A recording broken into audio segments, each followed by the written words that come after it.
Hello, welcome to Workplace Wake Up. I'm Jen Shaw. Every week, I spend about 15 minutes covering key legal developments, introducing you to interesting guests, and providing some entertainment to start your workday. I hope you enjoyed this week's episode. Okay, we're in the middle of April. I'm getting excited. One more week, it's my birthday, so I'm very excited. And I want to talk to you about another kind of audit. Last week, we talked about compensation audits, and I got a lot of good feedback on it. So I want to talk about an I-9 audit. Now, I got to be honest, I've tried to not talk too much about things that are happening with the executive orders and the new president and the new administration, because everything changes like every 22 seconds and it's all kind of crazy. But the one thing that I think is going to be a focus no matter who is president is immigration. Clearly, this country needs to do more on immigration policy, immigration compliance. And as employers, you guys are really right now on the front line of what the new administration is doing. They're trying to figure out how to hold employers accountable for only hiring people who have the legal right to work in this country. So you got to audit your Form I-9s, okay? You should be doing this regularly, and I want to talk to you about how to do it. As you probably know, in 1986, I want to give you some history here, Congress passed the Immigration Reform and Control Act. We call it IRCA. The purpose of that law was to address some concerns about unlawful immigration and the growing number of individuals in this country who did not have authorization to work in this country. So the idea of the IRCA is to really strike a balance between enforcement of these laws and then also making sure that the people who are working here are doing so legally. So it's sort of two sides of the same coin.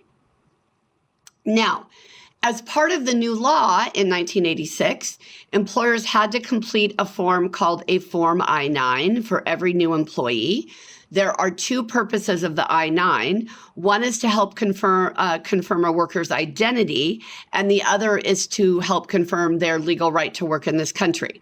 So at this point, because of what is going on with the new administration and with immigration compliance generally, it's a really good idea to do an I-9 audit. And you don't want to start the audit without having some training and a work plan. All right. So like I talked to you about last week, when we looked at the compensation audits, you got to strategize about who are you going to talk to? How are you going to get it done? What documents are you going to review? All of that. So I want you to think about a few things before you actually initiate the audit. First of all, you want to make sure you know what you're looking for. And there is a training that is offered by the United States Department of Justice. It is a good training. They have something called the Immigration and Employee Rights section. And in that part of their website, they have some training that is really helpful to make you understand or to help you understand what an I-9 audit looks like and what your role is. There's also some joint documentation that was issued by the Department of Justice and ICE, the U.S. Immigration and Customs Enforcement. They issued something called Guidance for Employers Conducting Internal Employment Eligibility Verification, Form I-9 Audit. All right? And all you really have to do is just say DOJ, ICE, guidance on conducting I-9 audits, right? And you're going to get what you need there.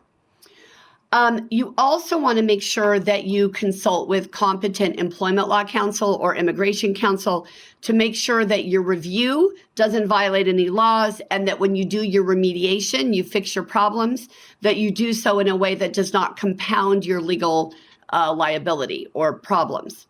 Now, one of the things to remember is in most states right now, E-Verify is not required. So it may be that you use E-Verify, it may be that you don't. If you use E-Verify, there is what's called a self-assessment guide for E-Verify direct users.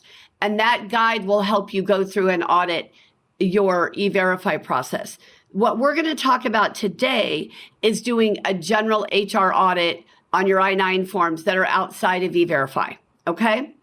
Now, the first thing you have to do is identify all of the Form I-9s you have on file. So you need to conduct an inventory, okay? And you need to figure out, all right, do I have an I-9 for every active employee and for all terminated employees within the retention period, which we'll go through in a second. So what I like to do is you create a spreadsheet and you just put a check. You just mark by each name whether you've got an I-9. Now remember, any employees hired before November 6th, 1986 who remain with your organization are not required to have an I-9. But anyone hired or rehired after that must have an I-9. Also remember, this is only for employees. We're not talking about independent contractors. If you fill out an I-9 on an independent contractor, you're essentially conceding that they're an employee, which you don't want to be doing, all right? Now, you want to make sure you understand where all of your I-9s are stored. Is it at a specific work site? Is it at your headquarters? Is it on some sort of platform that you can access digitally? Then you have to figure out, how did you create each Form I-9? Was it on paper or was it electronic? If it's electronic, you've got to make sure you know how the system works, what the system was. If it's paper, you want to figure out, do I have a wet signed version? Do I only have a copy or a fax?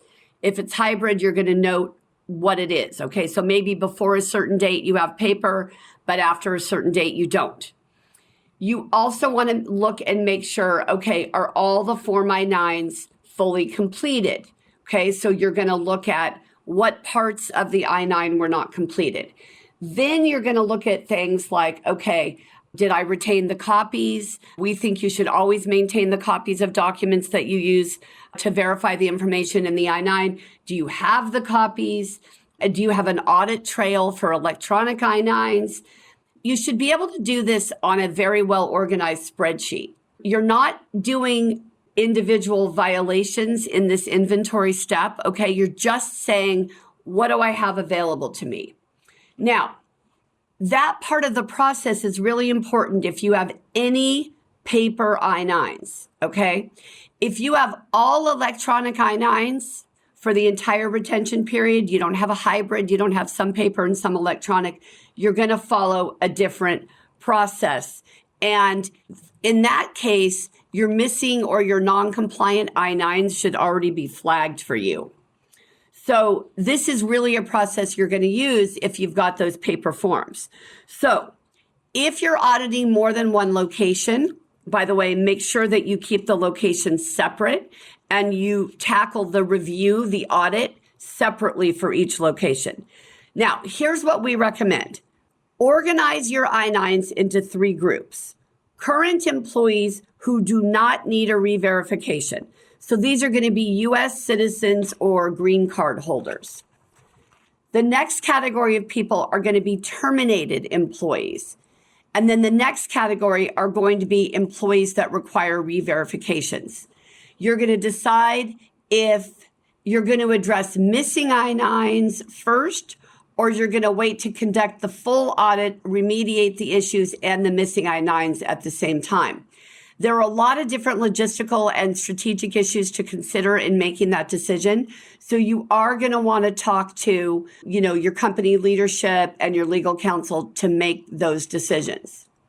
Now, what we suggest you do is address the missing I-9s first, because you've already figured out what I-9s are missing. So let's get those coming in while we're finishing the rest of the process.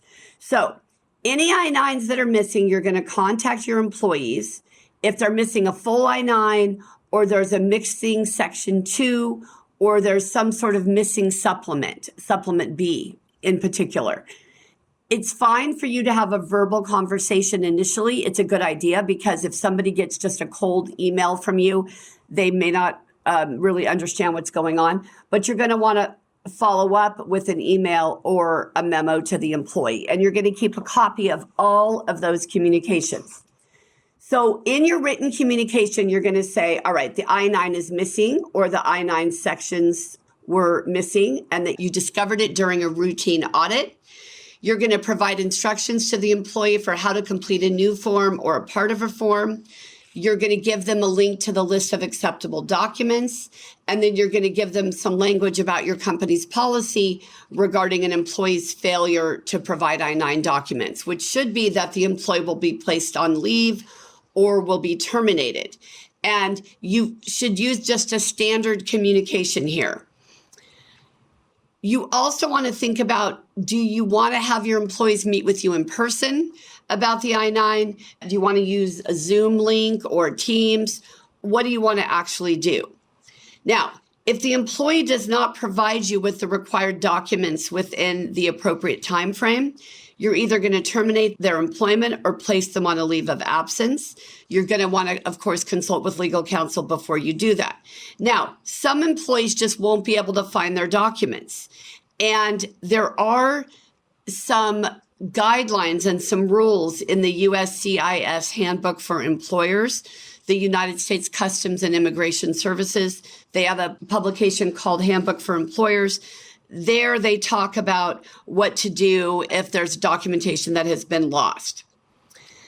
Then when you sit down with the employee, you're going to have them complete a new I-9, or you're going to have them fill in the information that is missing. You should be attaching a short memo to the corrected Form I-9 explaining that either there was no prior I-9 on file or that the I-9 was non-compliant in a particular way, and then you're going to identify what that way was. Then you're going to add the completed I-9 and the file to your tracker, right? So you can see that you've updated that. Then you're going to look at the employee's I-9 documents, and you're going to make sure that everything looks good. Okay, so now you're fine on your audits for your new Form I-9s, right? So either for your new employees or for folks who you have to do a new I-9 for.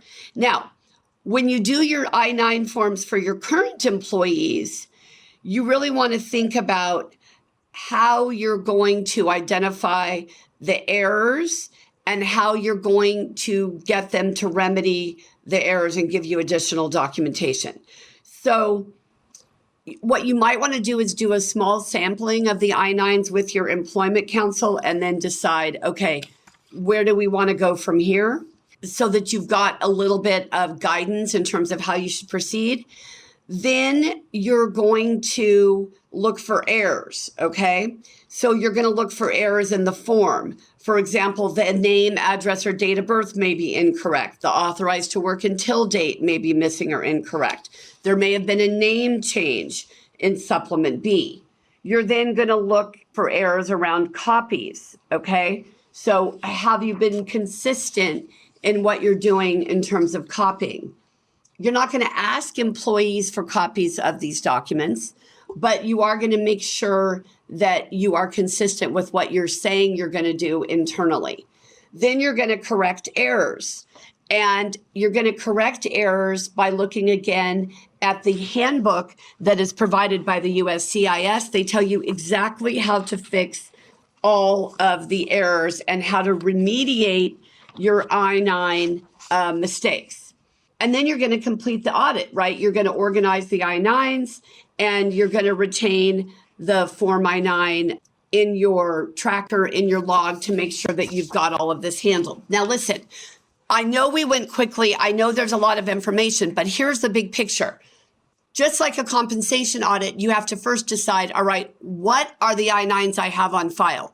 Who am I missing an I-9 for? If I'm missing an I-9, then I'm going to go fill out a new I-9. We're going to get that handled. Then you're going to organize them into those three groups, right? Then you're going to communicate with the employees. If you need to complete new forms for the ones who are missing, that's fine. And then you're going to look for errors with your current employees and get those remedied.